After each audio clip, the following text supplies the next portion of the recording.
Malhar police ने दिन दहाड़े घर में घुस के चोरी करने वाले गैंग को गिरफ्तार किया है, जो अब तक 56 से ज्यादा चोरी की वारदात को अंजाम दे चुके हैं। यह गैंग पहले तो इलाके में घूमकर रेकी किया करते थे, जिसमें इलाके में ऐसे घरों की तलाश करते थे जिनमें ताले लगे हो, सोसाइटी में सीसीटीवी और सुरक्षा गार्ड ना। उसके बाद घर को टारगेट बनाकर दिन दहाड़े दरवाजे का ताला तोड़कर घर के अंदर घुसकर घर में रखे सोने चांदी के गहने और नगद रुपए चोरी कर फरार हो जाया करते थे। मलार पुलिस स्टेशन के पुलिस निरीक्षक रविंद्र पहाड़े ने बताया कि 4 मार्च की शाम मलार पुलिस स्टेशन की हद में एक दिन दहाड़े चोरी की वारदात सामने आई है। शिकायतकर्ता ने पुलिस निरीक्षक को बताया कि उसके घर का ताला तोड़कर सोने चांदी, डायमंड और नगद कुल रुपए मिलाकर 8,50,000 की चोरी हुई थी। जिसके बाद मलार पुलिस ने इलाके में लगी सीसीटीवी और तंत्रिका विशेषज्ञ की मदद से 3 आरोपी को गिरफ्तार कर लिया। आरोपी का नाम मोहम्मद खान, अमित यादव और देवराम चौधरी है। दोनों नाला सुपारा, डोंबिवली और बेंगलुरु के रहने वाले हैं। इन तीनों आरोपी के ऊपर महाराष्ट्र और गुजरात में दिन दहाड़े चोरी के 26 मामले दर्ज है।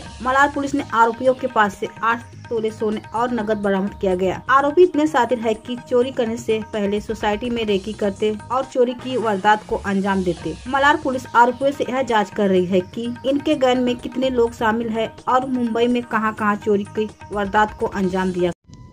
दिनांक 4/3/2024 रोजी सायंकाळी आम्हाला एका बंद घराचे म्हणजे कुलूप तोडून चोरी झाल्यावर एक रिपोर्टिंग झाला होता। त्या रिपोर्टिंगमध्ये आम्ही गुन्हा दाखल केला। त्याच्यामध्ये सोन्या चांदीचे दागिने, त्याच्यानंतर कॅश असे टोटल 8,25,000 रुपयाची मालमत्ता चोरीस गेली होती। गुन्हा दाखल झाल्यानंतर आमच्या डिटेक्शन टीमने PSI सुदेव, PSI शिवाजी शिंदे आणि ती डिटेक्शनची टीम यांनी सर्व आधीमध्ये टेक्निकल ॲनालिसिस करून 3 आरोपींना अटक केलं आहे।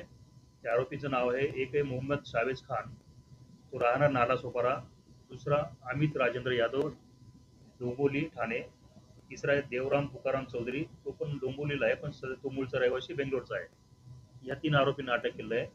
त्यापैकी मोहम्मद शावेज खान याच्या विरुद्ध गुजरात आणि मुंबई दोन्ही ठिकाणी तो दिवसा घरफोडी करतो, त्याच्यावर एकूण 19 गुन्हे दाखल आहे। दुसरा जो अमित यादव, तो पण गुजरात आणि महाराष्ट्र, मुंबई वगैरे इकडे घरफोडी करतो, त्याच्यावर एकूण 26 गुन्हे दाखल आहेत। आणि तिसरा जो आहे देवराम तुकाराम चौधरी, हा बेंगलोरचा रहिवासी मूळ, त्याच्यावर बेंगलोरला पण दिवसा घरफोडीचे 4 गुन्हे दाखल आहेत। या तिघांना अटक केले आहे। तिघांकडून सोने चांदीचे दागिने असे एकूण 8 तोळे वजनाचे दागिने आतापर्यंत रिकव्हर झाले आणि पुढचा तपास सुरू आहे। आणि या मोडस काय कसा शोध करतात हे दिवसा वगैरे ज्या ठिकाणी ज्या बिल्डिंगची रेकी करतात, ज्या बिल्डिंगमध्ये CCTV कॅमेरा नाही त्या ठिकाणी बिल्डिंगमध्ये एखादं घर बंद असेल, कुलूप लावले असेल, ते कुलूप तोडतात ते आणि ती घर चोरी करून निघून जातात।